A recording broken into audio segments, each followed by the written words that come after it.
Assalamualaikum warahmatullahi wabarakatuh. Kembali lagi kawan di Legenda Catur Dunia. Selamat hari Rabu kawan. Apa kabar kalian hari ini? Semoga lancar-lancar segala aktivitas kalian di hari ini. Semoga cuacanya juga mendukung kawan untuk segala aktivitas kalian di hari ini. Amin ya rabbal alamin. Mulai Rabu ini kawan, kita coba nanti akan mengcover Sinquefield Cup seri kelima dari Grand Chess Tour atau seri pamungkas dari Grand Chess Tour 2023. Tapi sayangnya kawan, di babak pertama semua game berakhir miss. Bisa kalian lihat di situ, remis semua kawan. Jadi tak ada game yang menarik dari Sinquefield Cup untuk babak pertama. Begitu juga dengan permainannya International Master Aditya Bagus Arfan pada game ke-8 menghadapi seorang FIDE Master berakhir miss. Jadi untuk hari ini kita tidak mengulas permainan di Sinquefield Cup ataupun permainannya International Master Aditya Bagus Arfan karena berakhir miss. Kita akan ulas permainan mingguan yang ada di chess.com kawan, yaitu title Tuesday Blitz untuk sesi awalnya dimenangkan oleh Magnus Carlsen. Magnus Carlsen tak terkalahkan sampai 11 game di sesi awal kawan, hanya remis melawan Li Guanglim di game terakhirnya. Nah, di posisi kedua ada Parham dan diikuti pemain-pemain yang lain dengan 9,5 poin yang sama. Ada Li Guanglim juga kawan dan juga satu pemain yaitu Nihal Sarin. Untuk sesi akhirnya Magnus Carlsen bersama Li Guanglim dengan perolehan poin yang sama kawan, yaitu dengan 9,5 poin. Magnus Carlsen juga tak terkalahkan, 3 kali remis kawan.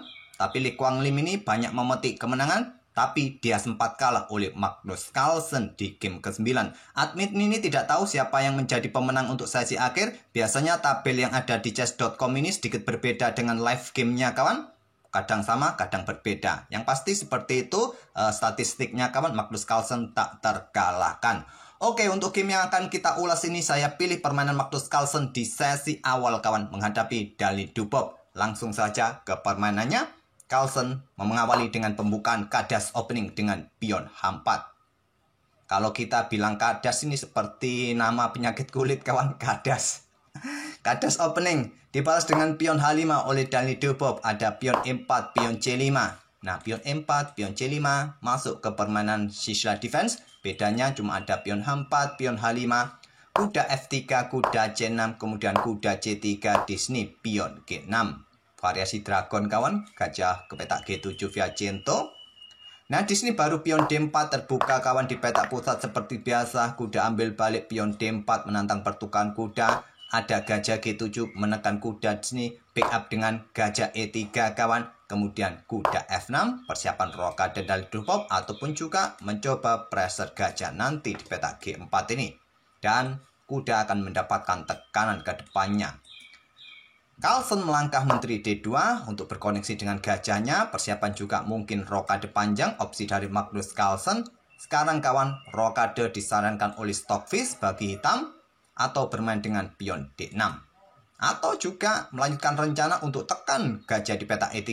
Inilah yang dimainkan oleh Dali Dubov. Langsung keluar menyerang sebelum rajanya rokade. Sikat gajah, tidak ada dukungan bagi kuda di petak D4, kuda siap hantam ataupun gajah. Walaupun masih bisa diambil balik oleh pion kawan, tapi nanti konsekuensinya pion bertumpuk. Carlsen di sini menukarkan kuda pukul kuda C6 terlebih dahulu, temponya ancam menteri, jadi kuda harus diambil terlebih dahulu kawan, diambil balik menggunakan pion B. Agar tidak terbuka laju D yang memungkinkan Magnus Carlsen akan menukarkan menterinya lebih cepat kawan. Nanti bisa diikuti rokade panjang atau selamatkan gajah terlebih dahulu. Tapi ambil balik menggunakan pion B terlebih dahulu. Nah, gajah D4 menantang pertukaran. Dali Dubov menolak kawan. Gajah H6 serang menteri. Dan juga membatasi pergerakan raja jika ingin rokade panjang. Menteri naik ke petak D3. Kemudian diikuti rokade oleh Dali Dubov. Ada pion F3. Di sini ditantang dengan pion C5 kawan. Korban pion di sini sementara. Sama-sama mengancam perwira masing-masing. Memang salah satu opsi terbaik kawan. Di sini juga ada opsi dengan pion E5 ditawarkan oleh Stockfish. Menurut Stockfish sedikit lebih kuat ataupun langsung kembali ke petak F6 kawan. Yang tidak disukai dengan pion E5 mungkin Dali Dubov tidak menyukai langkah gajah ini ke depannya. Nah, di sini kawan, dia akan kehilangan benteng ke depannya kawan.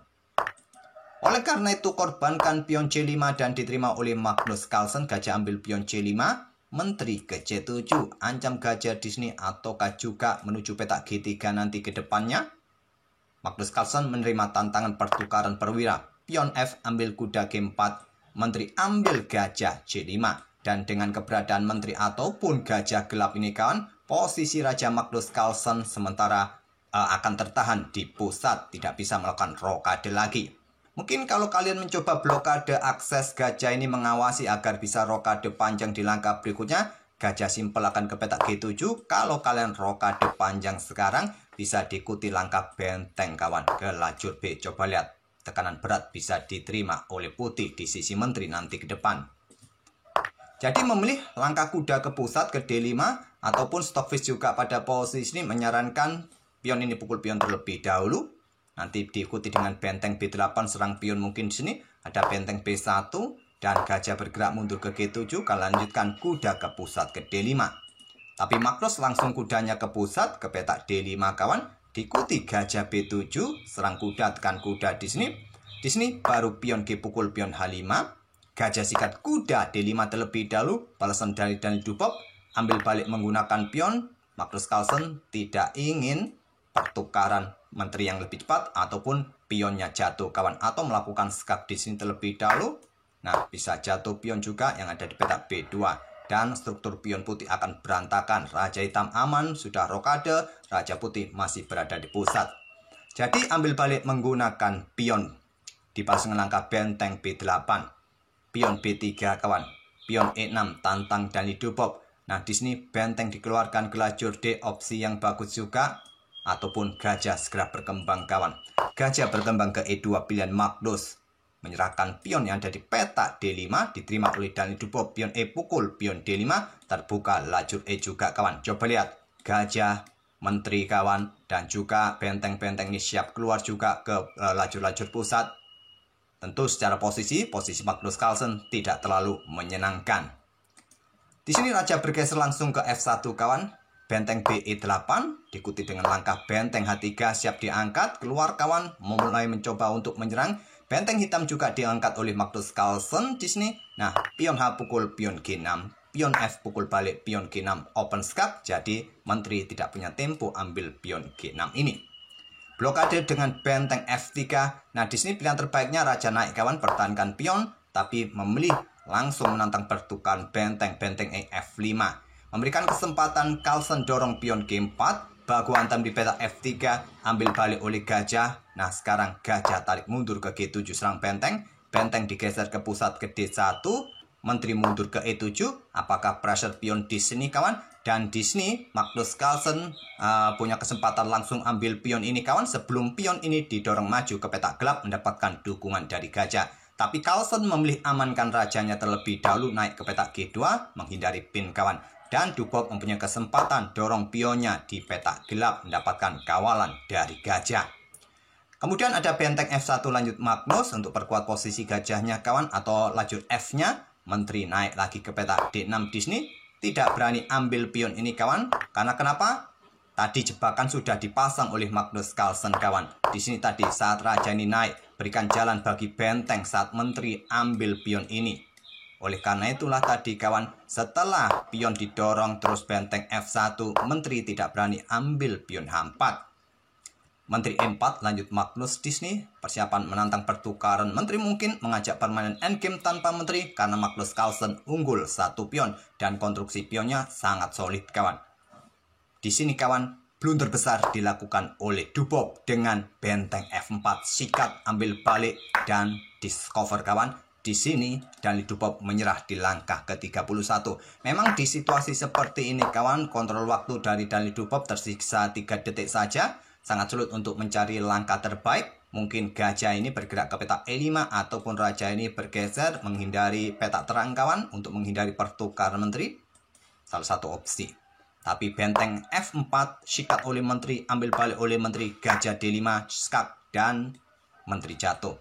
Mundur pun percuma kawan, karena akan disikat oleh gajah ataupun benteng kawan di sini dan menghabisi pion yang ada di belakang. Sudah tidak mungkin lagi dilanjutkan. Dubov menyerah di langkah ke-31.